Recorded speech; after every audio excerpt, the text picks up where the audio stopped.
우리 교회에 비전 선언문이 있습니다.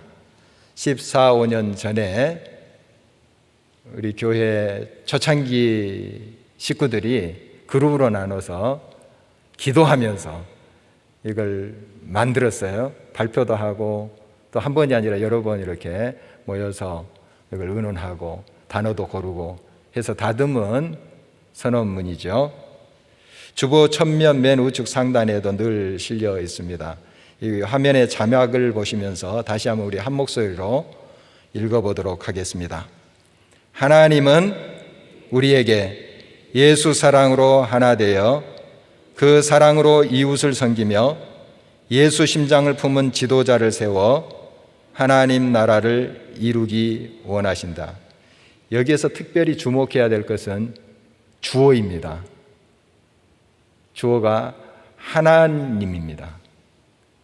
그러니까 우리가 의논해서 우리의 계획대로 세운 것이 아니고 우리가 모여서 의논도 하고 기도도 하였지만 하나님의 뜻이 이거다 하는 거 고백하면서 만든 거라는 말씀이죠. 그러니까 하나님이 이 비전 선언문대로 되기를 원하신다 하는 것입니다. 하나님이 원하신다. 이게 하나님의 뜻이므로 하나님은 반드시 이 비전을 이루신다 하는 것이 우리의 고백입니다. 또 우리가 이 부르심에 신실하게 응답해 가는 것이 우리 교회의 사명일 것입니다. 우리의 구체적 응답의 과정을 통해서 궁극적으로 이루고자 하는 것은 하나님의 나라지요. 하나님의 나라가 이 땅에서 완성되기를 바라면서 우리는 응답해 가는 것입니다. 그래서 이 땅에서 우리의 삶과 사역은 하나님 나라 세우기를 지향해야 합니다. 주님께서도 우리에게 가르쳐 주신 기도에 이렇게 기도하라고 일러 주셨죠. 뜻이 하늘에서 이룬 것 같이 땅에서도 이루어지이다. 이 땅에서도 하나님의 나라가 온전히 이루어지기를 우리 주님은 간절히 바라시는 것입니다. 오늘 제 말씀을 통해서 우리가 하나님의 나라는 어떻게 세워져 가는지, 그리고 그 하나님의 나라의 모습은 어떤 것인지 하는 것을 살펴보도록 하겠습니다. 그리고 이 하나님 나라 세우는데 우리 모두가 동참하기를 간절히 바라는 것입니다. 하나님 나라는 작은 싹으로부터 시작합니다. 본문 1절을 보십니다. 이새의 줄기에서 한 싹이 나며 그 뿌리에서 한 가지가 나서 결실할 것이요. 이새는 다윗의 아버지입니다. 그래서 이새의 줄기라 함은 다윗의 자손을 말하는 것이죠. 다윗의 자손 메시아, 그가 이 땅에 하나님의 나라를 건설하신다 하는 뜻입니다. 이사야 선지자가 예언한 이 메시아가 바로 이 나사렛 예수이십니다.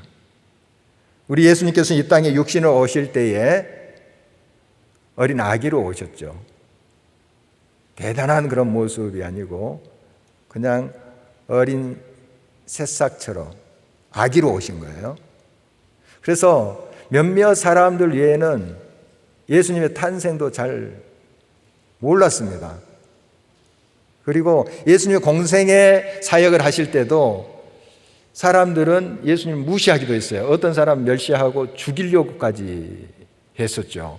십자가의 길을 걸어가실 때에 그렇게 예수님을 많이 따랐던 사람들, 이적을 경험하기도 하고 천국 복음을 듣고 감동을 받았던 사람들 다 등을 돌렸어요. 3년 동안 동고동락했던 제자들조차도 도망갔잖아요. 할 말 다 한 것이죠. 좀 있어 보이고 계속해서 권능과 이적으로 그 악한 무리들을 쓰러뜨리고 이 땅의 왕으로 군림하시고 평화의 나라를 탁 당장 이루시면 얼마나 멋있겠습니까? 그 악인들이 막 심판을 받고 하면 얼마나 통쾌하겠어요? 그렇게 하지 않으셨습니다. 그는 힘없이 또 볼품없이 십자가의 길을 걸으셨습니다. 사람들은 눈에 보이는 대로 평가하고 귀에 들리는 대로 판단하는 경향이 있습니다. 천천히 흐르는 실로와 물 같은 하나님의 은혜를 무시해버립니다. 그리고 막 그럴듯하게 보이는 연기 나는 부지깽이 같은 그루터기, 흉용하는 창이라는 그런 큰 하수 같은 세력의 마음을 뺏기는 경향이 있어요. 그러니까 그런 모습으로 예수님 오지 않았죠. 바로 이사야 시대에 유다 사람들이 이런 그럴듯하게 보이는 아수르 세력, 애국, 이런 나라들의 마음을 뺏겼던 그 모습이에요. 잔잔히 흐르는 하나님의 은혜를 바라보면서 그 하나님을 붙잡아야 될 백성들이 이렇게 세상의 가치관에 젖어서 휩쓸어가는 모습, 그들의 모습에서 우리가 보이지 않습니까? 나가 보이지 않는지 살펴봐야 되겠습니다. 인기에 영합하는 자들은 기가 막히게 사람들의 이러한 심리 그리고 안목을 이용합니다. 그러나 우리 주님은 결코 이런 퍼플리즘에 편승하지 않으셨습니다. 묵묵히 진리와 생명의 씨를 이 땅에 뿌리셨습니다. 그 씨가 땅에 스며들어서 보이지 않는다 할지라도, 없어지는 것 같다 할지라도 때가 되면 그 싹이 해체되고 또한 꽃을 피우지 않습니까? 열매를 맺지 않습니까? 바로 그와 같이 우리 주님은 스스로 자기 자신을 주셨습니다. 그래서 이 온 땅에 예수 그리스도의 생명이 가득 차게 하신 것이죠. 또 그렇게 이루어 가기를 원하시고 계시는 것입니다. 그럴듯하게 보여 자기의 영광을 드러내는 것들은 하나님 나라의 건설에 필요가 없습니다. 비록 작게 보일지 모르지만 진실하고 겸손한 섬김이 하나님 나라에 절대 필요한 자제들이 되는 것입니다. 우리 교회에 이런 분들이 많음을 하나님 앞에 감사드리고 있습니다. 변함없이 기도와 예배의 자리를 지키시는 것, 작은 행위 같지만 아주 하나님의 놀라운 역사를 이루는 그런 씨앗들이 되는 것입니다. 비가 오나 눈이 오나 묵묵히 성김과 헌신의 자리를 지키는 분들이 있기 때문에 교회는 교회가 되어가고 하나님의 나라는 계속 확장되어 가는 것입니다.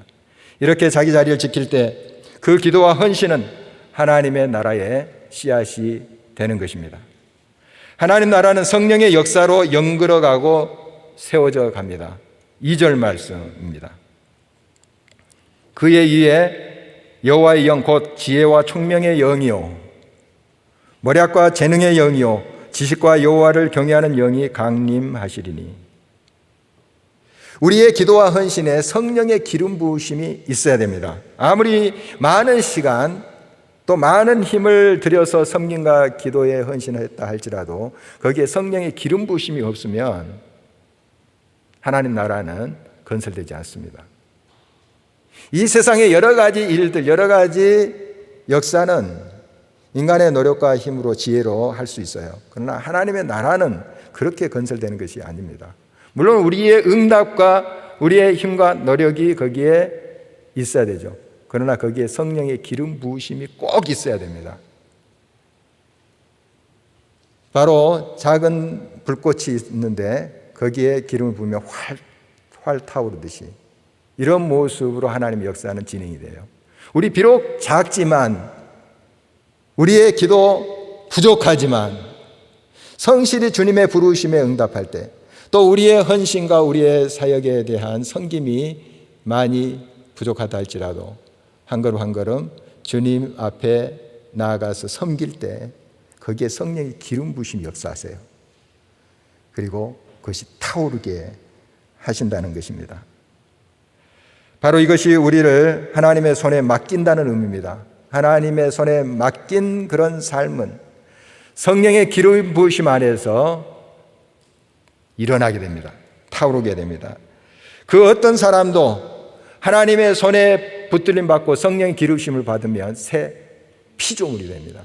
그 어떤 사역도 성령의 기름 부음을 받으면 하나님의 놀라운 위대한 역사가 돼요. 이게 성령의 기름 부으심의 역사입니다. 그러므로 우리의 힘과 능으로 되는 것이 아니고요, 오직 하나님의 영, 성령으로 되는 거예요. 하나님의 일은, 하나님의 나라는 이렇게 이루어져 간다는 것입니다. 200년 전 영국에서 있었던 일이라고 해요. 런던에 가면 템즈강이 있는데요, 사람들이 거기서 산책도 하고 앉아 쉬기도 하죠. 마치 우리 한강변의 모습과 좀 비슷하다고 볼 수가 있어요. 이제 한쪽편에서 남는 옷을 입은 한 노인이 낡은 바이올린을 켜고 있었습니다. 앞에는 이제 모자 이렇게 해놓고 연주를 하고 있었어요. 그런데 그의 초라한 행색에 걸맞게 사람들이 별로 신경을 안 써요. 음악도 신통치 않고 해서 쳐다보지도 않고 그냥 지나칩니다. 뭐 그 음악에 관심도 없나 봐요. 그래서 그 덩그렇게 놓인 모자 안에는 동전 몇 푼만 이렇게 넣어져 있었습니다. 이때 이제 한 사람이 그 옆을 지나다가 걸음을 멈췄어요. 멈추고 그 노인의 연주하는 것을 끝까지 들었습니다. 그리고 연주가 끝나자 이렇게 말을 건넸죠. 할아버지, 죄송하지만 제가 오늘 돈을 가지고 나오지 못했습니다. 혹시 실례가 안 된다면 제가 바이올린 한번 켜봐도 되겠습니까? 이제 할아버지는 좀 쉴 겸 해서 바이올린을 건네주었습니다. 그는 이제 천천히 바이올린을 켜기 시작했죠. 아름답고 정말 멋진 음악이 흘러나오기 시작했습니다. 사람들이 이게 뭐냐? 무슨 소리냐? 귀를 기울이기 시작했습니다. 그리고 몰려들었습니다. 그가 연주하는 음악에 푹 빠졌죠. 어떤 사람은 눈물까지 흘렸습니다. 감동이 되었던 것이죠. 노인의 모자에 돈도 수북이 쌓여져 가고 있었습니다. 많은 사람들이 모여든 것을 보고 이게 혹시 사고라도 일어났나 하면서 놀란 경찰관이 달려왔습니다. 왔더니 멋진 광경이 연출되고 있었습니다. 그래서 그도 감동이 되어서 지갑을 열었습니다. 이때 어느 한 사람이 소리쳤습니다. 파가닌이다, 파가니니. 그 연주한 사람이 니콜로 파가니라는 놀라운 바이올린의 천재 음악가였습니다. 이 사람은 연주 중에 바이올린 줄이 다 끊어지고 한 줄만 남았는데 그 한 줄 가지고도 멋지고 아름다운 음악을 만들었다 하는 사람으로도 유명합니다. 이탈리아 사람인데요. 이제 런던에 이 영국에 연주회가 있어서 온 거예요. 와서 자기 이제 숙소에 있다가 이제 산책하러 나온 거예요. 산책하다가 바로 이 일을 연출하고 이 아름답고 훈훈한 이야기를 만들어 냈던 것이죠. 비록 낡고 보잘것없는 악기라도 누구의 손에 들리느냐 하는 것이 중요합니다. 하나님의 손에 들려서 성령의 기름 부으심을 받을 때에 학교도 제대로 다니지 못했던 갈릴리 어부들이 사람을 낚는 어부들, 생명을 건지는 어부들이 되었습니다. 살기가 등등하고 자기 고집이 셌던 한 사람이 예수를 만나고 성령의 기름을 받자 온 세상의 복음을 증가하는 통로가 되었어요. 사람들로부터 무시 업신여김을 받았던 시골 갈릴리 여인들이 생명의 예수 그리스도를 만나고 성령의 기름 부으심을 받자 담대히 복음을 증거하는 하나님의 동역자들이 됐고 또 선교의 후원자가 되었던 것입니다. 성령의 역사 없이는 하나님의 나라 건설도 없습니다. 그러므로 주님의 일은 성령을 힘입어야만 되는 사역인 것이죠. 하나님 나라는 공의와 사랑으로 통치되는 나라입니다. 3절에서 5절 말씀입니다. 그가 여호와를 경외함으로 즐거움을 삼을 것이며 그의 눈에 보이는 대로 심판하지 아니하며 그의 귀에 들리는 대로 판단하지 아니하며 공의로 가난한 자를 심판하며 정직으로 세상을 겸손한 자를 판단할 것이며 그의 입에 막대기로 세상을 치며 그의 입술의 기운으로 악인을 죽일 것이며 공의로 그의 허리띠를 삼으며 성실로 그의 몸의 띠를 삼으리라. 하나님을 경외한다는 것은 하나님을 모든 일에 인정하는 거예요. 그리고 그 하나님의 뜻을 따라 행하는 것입니다. 하나님 앞에 있다는 의식을 갖는 거예요. 하나님을 경외하는 것이죠. 이 하나님을 경외하는 사람은 자기의 눈에 보이는 대로 쉽게 판단하지 않아요. 귀에 들리는 대로 그냥 사람을 평가하지 않습니다. 늘 모든 기준을 하나님 말씀에 둬요. 하나님은 어떻게 생각하실까? 하나님은 이걸 옳다고 하실까? 틀리다고 하실까? 늘 하나님 앞에서 하나님의 뜻을 묻는 사람이, 이 사람이 하나님을 경외하는 사람입니다. 바로 이것이 공의의 삶의 모습이기도 해요. 우리 주님은 공의로 세상을 통치하십니다. 공의는 거짓과 불의를 배격합니다. 하나님의 공의 안에 행하는 사람은 거짓을 행하지 않아요. 불의를 행하지 않습니다. 자기 이익을 위하기보다도 공동체의 유익을 먼저 생각하고 나아가서 하나님의 영광을 구합니다. 항상 그래요. 이게 공의의 삶을 사는 사람의 모습인 것입니다. 늘 하나님의 선하시고 기뻐하시고 온전한 뜻이 무엇인가를 분별해서 그 하나님의 뜻을 따라가는 삶, 이게 공의의 삶의 모습인 것이죠. 공의를 행할 때 가난한 사람들을 더 배려해야 됩니다. 왜냐하면 사회 구조적으로 이런 분들이 더 불이익을 당하는 그런 경향이 있기 때문이에요. 이미 기울어진 운동장이에요. 그러니까 그걸 감안해서 가난한 사람들, 소외된 사람들을 더 우리가 돌봐야 되는 거예요. 그래야지 그게 공의예요. 그게 균형이 맞아지는 것입니다. 무조건 또 가난한 사람들이라고 의로운 것은 아니죠. 옳은 것은 아니에요. 다만 우리가 그들을 더 세심하게, 더 우리의 사랑을 가지고 다가가야 된다 하는 것입니다. 이럴 때 공의는 세워지는 것입니다. 우리가 다른 사람들에게 물질을 보내고 또 우리가 가지고 있는 것들을 나누는 그런 삶을 우리 교회에서는 또 추구하고 있습니다. 그래서 주의 사랑으로 섬기며 이렇게 비전 선언문이 있죠. 그래서 되도록 좀 우리 것은 전략하면서 나눠보자, 선교하자, 좀 이런 이제 마음을 갖고 있지 않습니까? 그런데 항상 주의해야 될 게 있습니다. 우리에게 남아서 주는 게 아니에요. 우리 것인데 이게 좀 더 많아서 보내는 게 아니에요. 우리가 그들에게 주는 그것은 그들의 것이에요. 원래 그들의 것이에요. 이 인식이 굉장히 중요합니다. 내가 좀 남아서 내게 있는 거 떼주는 거야, 이게 아니에요. 우리가 그들에게 흘려보내야 될 것은 원래 그들의 것이에요. 잠시 하나님께서 우리들에게 맡겨주신 것을 우리가 청기기처럼 이걸 간수하고 있다가 그들의 것을 그들에게 주는 거예요. 이 인식이 분명히 우리에게 서야 됩니다.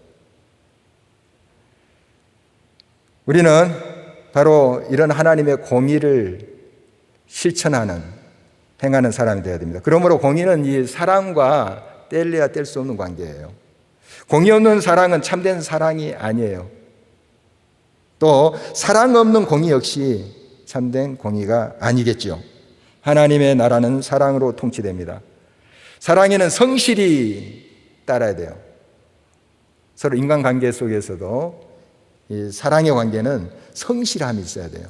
기분 내키는 대로 해서는 안 돼요. 우리 다른 사람을 섬기고 이웃을 사랑한다 할 때도 마찬가지예요. 기분 나쁘니까 내 마음을 닫고 내 손길을 뻗치지 않는다. 이건 아닌 거예요. 성실함으로 해야 돼요. 끊임없이 해야 됩니다. 어떤 상황이든지 사랑은 성실함으로 해야 돼요. 우리 주님이 그렇게 하셨죠.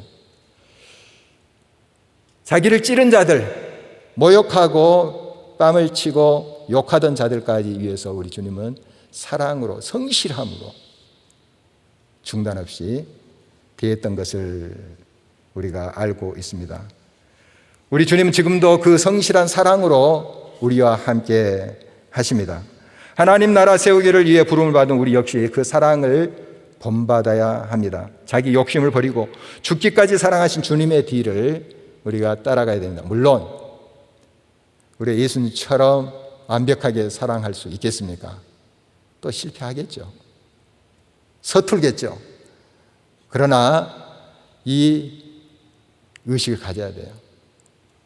성실한 사랑, 끊임없이 주는 사랑을 본받아야 됩니다. 그렇게 우리가 주의 부르심에 응답할 때 주님이 친히 역사하십니다. 우리의 작은 사랑의 불꽃에 하나님께서 성령으로 역사하셔서 또한 기적을 일으키신다 하는 것입니다. 그래서 우리는 한 발자국 한 발자국 주님의 사랑을 닮아갈 수 있어야 되겠습니다. 일본 홋카이도에 우라카와라는 마을이 있다고 그래요. 거기에 베델의 집이 있는데요. 베델의 집 이름만 들어도 기독교 기관인 줄 아시겠죠? 기독교 정신으로 운영하는 그런 곳인데 어떤 사람들이 여기서 생활하느냐 하면 정신질환을 당하는 그 사람들, 또 사회에서 소외된 사람들, 이런 사람들이 생활을 해요. 그런데 이 집의 좀 특징 중에 하나가 처음 들어오는 사람은 이렇게 환영한대요. 보석 같은 분이 오셨다. 보석 같은 분이 오셨다 하고 막 이제 찬양도 하고 하겠죠. 이렇게 환영도 하고 이렇게 할 텐데요. 이곳에 이제 한 형제의 이야기예요. 그는 중학교 시절에 특수학급에 편입이 됐대요. 좀 굉장히 마음에 상처가 있고 집중하지 못하고 이런 이제 학생이었는데 그 학급에서도 왕따를 당했대요. 근데 그도 그럴 것이 그 어린 시절에 부모가 이혼을 했어요. 어머니가 죽었어요. 얼마나 큰 충격이었습니까? 정말 그래도 이제 학교는 졸업했습니다 하고 이제 회사에 들어갔는데 회사에서 나름대로 열심을 내서 일을 했습니다. 그러다가 이제 발작을 일으킨 거예요. 그래서 도저히 이제 회사에서 일을 할 수가 없었죠. 이제 이 베델의 집에 오게 되었는데요. 바로 여기에서 그는 예수님을 만났습니다. 난생 처음으로 환영받는 존재가 된 거예요. 보석 같은 사람이 왔습니다 하고 막 박수를 치고 또 그 집에서는 이러한 말을 자주 한대요. 실패한다고 해서 쓸모없는 인간이 아니야. 이런 이야기들. 만일 병이 낫지 않는다고 해도 괜찮아. 그런 그 병을 가진 채로 행복하게 살 수 있는 삶, 그것을 목표로 하면 되는 거야. 다 이제 성경에서 나오는 말씀을 이렇게 표현한 거예요. 그러니까 인사말도 이런 식으로 하고 또 서로 나누는 말씀, 또 설교 말씀도 이런 내용들이 많았다고 그래요. 이 베델의 집은 그에게 새로운 삶의 가치관을 심어 주었죠. 그의 마음의 상처는 암으로 갔습니다. 그리고 이제 호전되어서 퇴원을 하게 됐습니다. 그 이듬해에 삿포로에서 있는 크리스천 센터에서 그는 간증을 하게 됐어요. 한 200여 명 모인 곳이라고 그래요. 이 사람은 원래 한 사람 앞에서도 고개를 제일 잘 들지 못한 사람이에요. 말을 제대로 할 줄 몰랐던 사람이에요. 그런데 200명 앞에서 자기가 만난 예수님의 사랑으로 섬겼던 사람들의 이야기, 그걸 간증하고 있는 거예요. 기적 아닙니까? 놀라운 일이에요. 무엇이 이렇게 만들었나요? 사랑입니다. 예수님의 사랑이 물론 그의 마음을 움직였고요. 그곳에 있는 사람들이 사랑의 마음으로, 또 비슷한 처지의 사람들 아니겠습니까? 물론 선생님도 있고 또 지도하는 목사님도 계시고 하실 테지만 그 형제 자매들이 서로 격려하면서 당신은 보배로운 존재야. 사랑받기에 충분한 사람이야. 사랑받기 위해서 태어난 사람이야.